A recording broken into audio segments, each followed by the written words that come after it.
All right, what's going on YouTube? It's your boy Casually Gaming back again with another reaction video here for you today. Today, this is actually covering a bit about what you call Japanese fans reacting to Kingdom Hearts 4 wait. So, Kingdom Hearts 4, I believe, was I think we're going on the 4 year mark.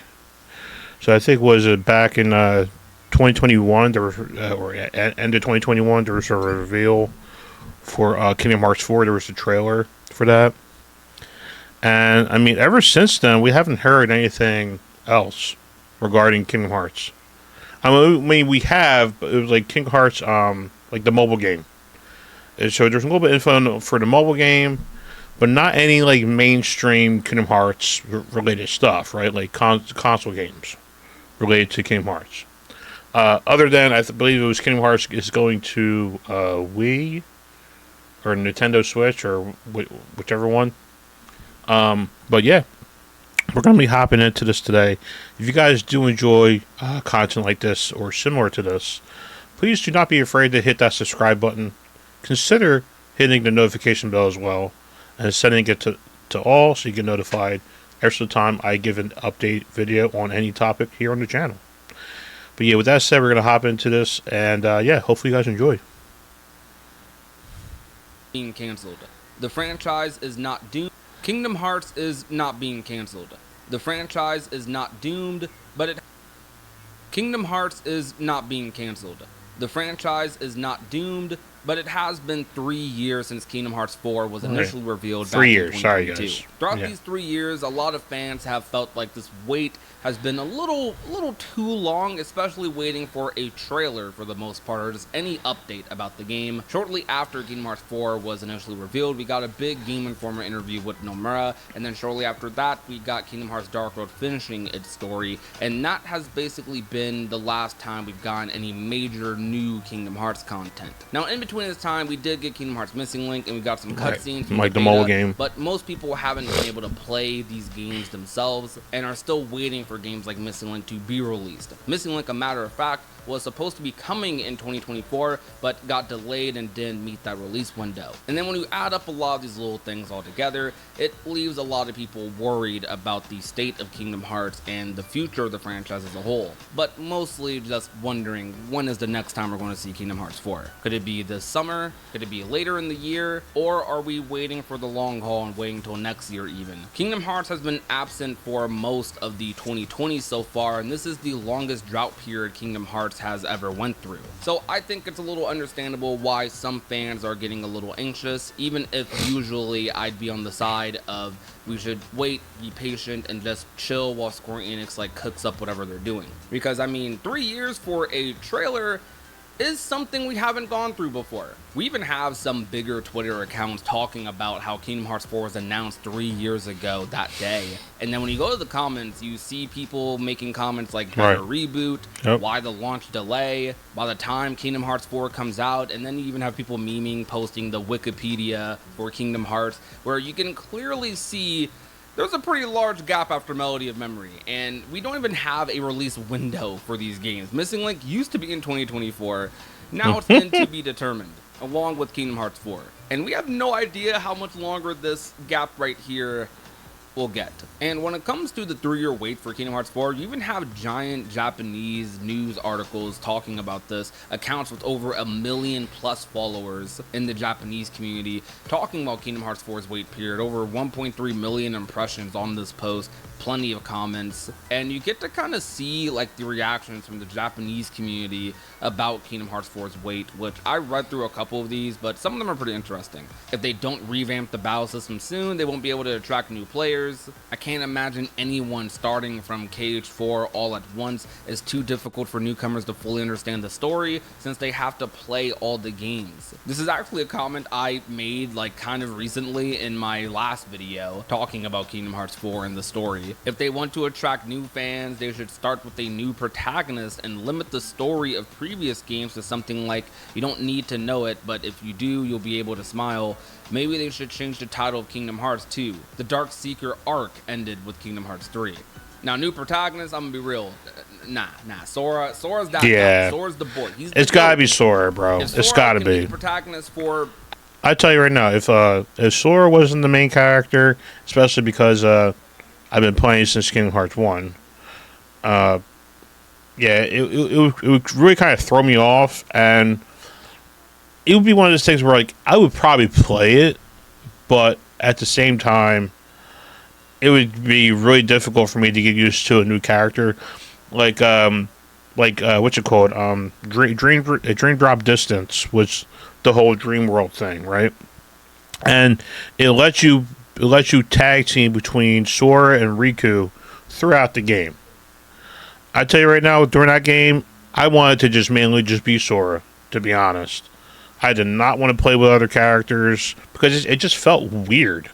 You know, it just felt weird. Like I thought Riku was cool. Don't get me wrong. I thought it was kind of cool just to be able to try him out.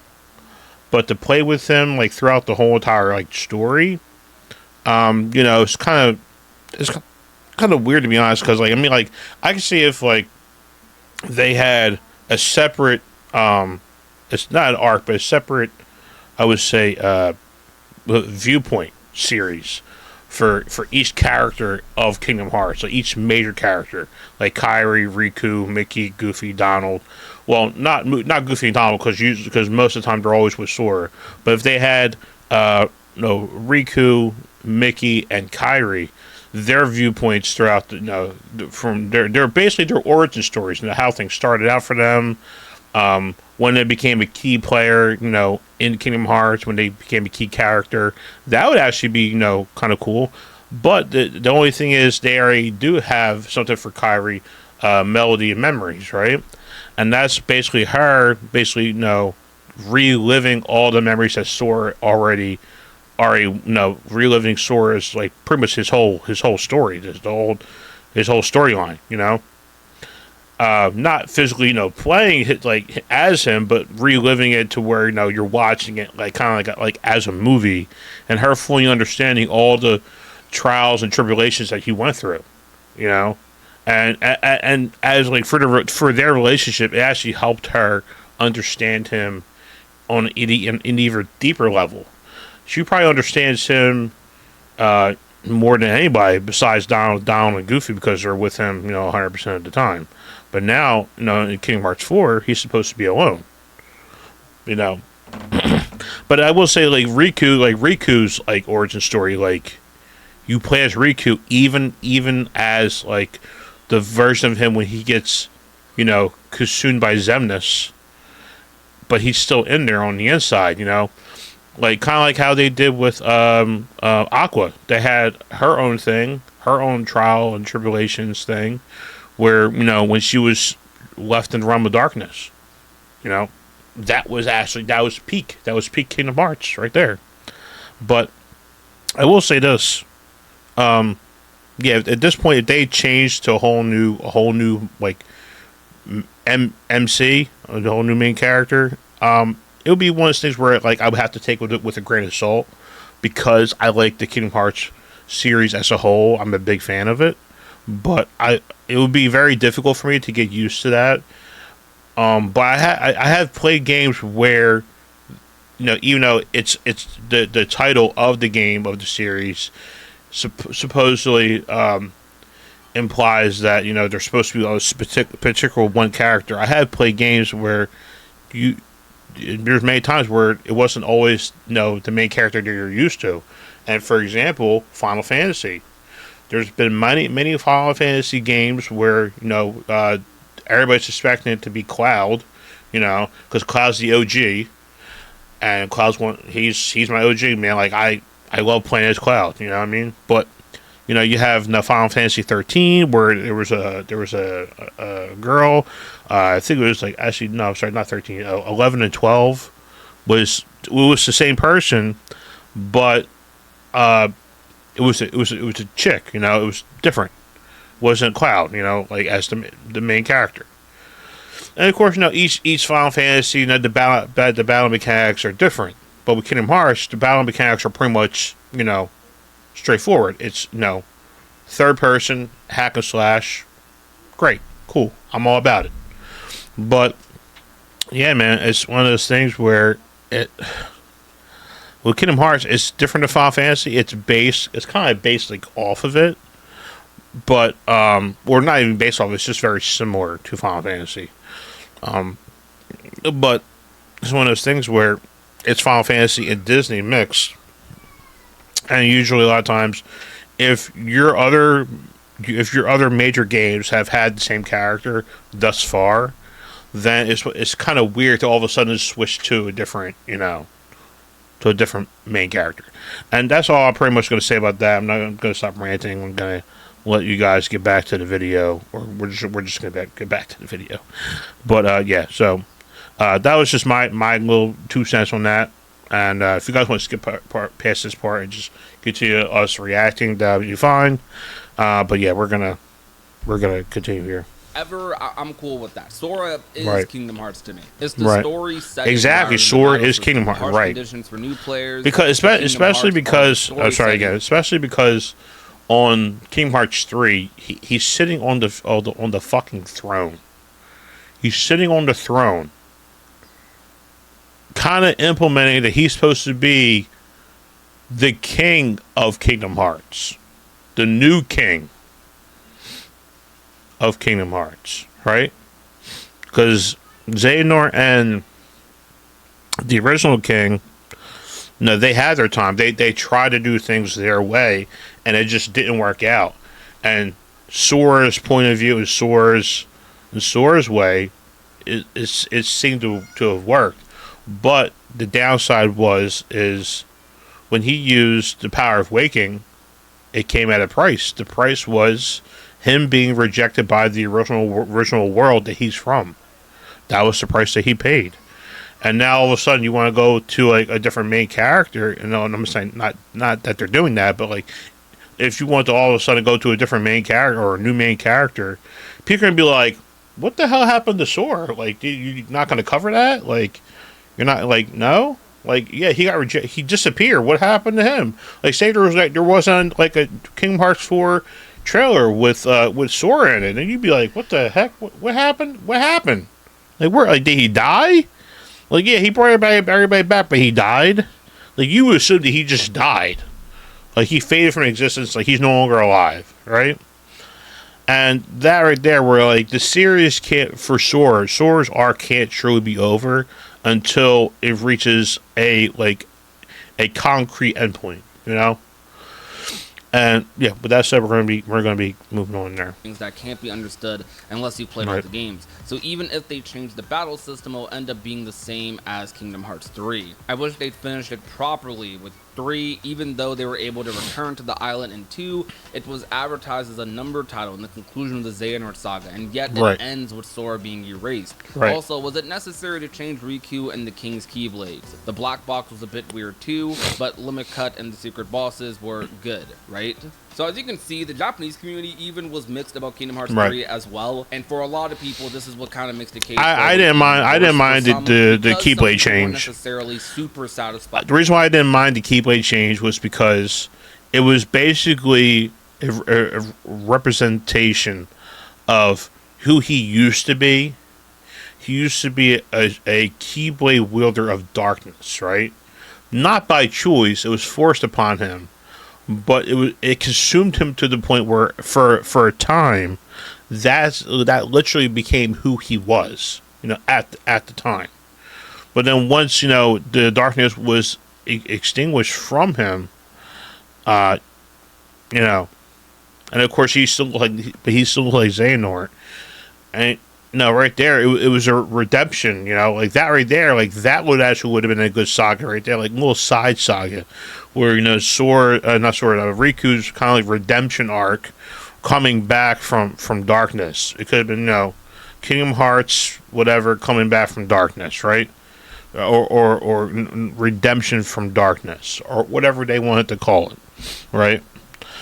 That would have been fire, and I wouldn't have minded because not only is a different character, but it's at that point it's a different main character, but it's a character that we're already familiar with. You know what I mean? It's not like, oh, like, who the heck is this? You gotta learn this back. I mean, yeah, I understand, like, also, like, for people who are new to Kingdom Hearts, you know, if you want to do a recap, like, you don't feel like playing all the other games, you can watch people online that's actually streamed all the older Kingdom Hearts games, and you can just literally just learn it that way, if need be. If you just want to be able to get into the current stuff, you don't feel like catching up the old stuff because it's a lot, and you don't want to play through it yourself because that's a lot of time, a lot of hours you got to put in. Then you could just sit there and watch it unfold. No, either or. No, to each their own. No, some people like to be hands on, and other people like, I like to be hands on, but this series has been out forever. I just want to be able to, be caught up in the sense where, like, once I hop into Kingdom Hearts 4, I know where they're at in the story. You know what I mean, in the timeline.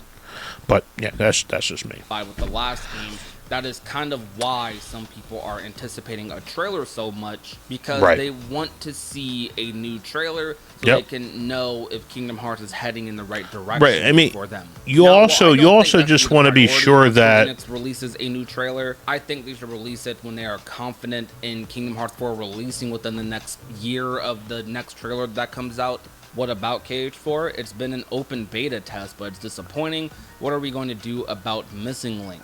And this is a post showing concern for Kingdom Hearts Missing Link. So it's not even just Kingdom Hearts 4 under this post. Like, you get to see that someone is even thinking about Missing Link. Where's Missing Link? Kingdom Hearts 4 kind of takes the spotlight when it comes to the wait period because, of course, it's Kingdom Hearts 4. A numbered title will always have more attention on it than the non-numbered title, especially when the non-numbered title is a mobile game. But Missing Link, 3 years for a mobile game to a lot of people is a little much. In the beginning, it was fun to mix Disney and Final Fantasy together, but although the Disney worlds were good, the overall feeling of originality became so overwhelming that in the end, it became unclear how many people Sora had split into. And then you can see, like, some of these other posts are just general opinions about the Kingdom Hearts franchise from the Japanese community. Generally, just when you go through a lot of these comments, you see a lot of different takes, whether it be opinions about Kingdom Hearts 3, about the franchise in general. A lot of people under here expressing their maybe disappointment or high anticipation for Kingdom Hearts 3, and then talking about Kingdom Hearts 4 and Missing Link and how hopefully this game kind of lives up to that. But even when it comes to the Japanese community, they are also reacting to Kingdom Hearts 4 and are really hoping to see the game. But really, just worldwide, like, the Kingdom Hearts 4 wait is feeling a little long for anyone, any hardcore fan of the franchise. But I highly recommend, like, scrolling through this thread and just reading, like, whatever comments you can, because it's definitely interesting to see, like, other communities react to this that we don't normally, see, because we're an English audience, so we don't always see what the Japanese audience is saying. But I think it provides some perspective that this wait isn't just, like, long for just us. People just genuinely want to see another Kingdom Hearts 4 trailer and genuinely want to get Missing Link in their hands. I mean, we haven't played Missing Link yet. A lot of people have not played Missing Link. Some people have, some select few people in certain regions have, but the majority of the world hasn't had a chance at a closed beta, hasn't had a chance at a public one, haven't played the game at all. We've had to watch people look at it on YouTube, and watching is fine. For Kingdom Hearts 4, what we want is a trailer. For Missing Link, people just want the mobile game to be out so they can play it. It sounds like it's super nuanced, but it's really just as simple as people want to see it. They're anticipating a trailer, and the longer they wait for a trailer, the more anticipation sort of builds up. But I think there's a tipping point where anticipation starts to lead to, negative comments and disappointment and yada yada when the wait is a little too long. We saw this a little bit with GTA 6. Like, people didn't know if GTA 6 was ever going to come out at one point, and then they finally got GTA 6 revealed, and now we're just waiting for the game to, come out.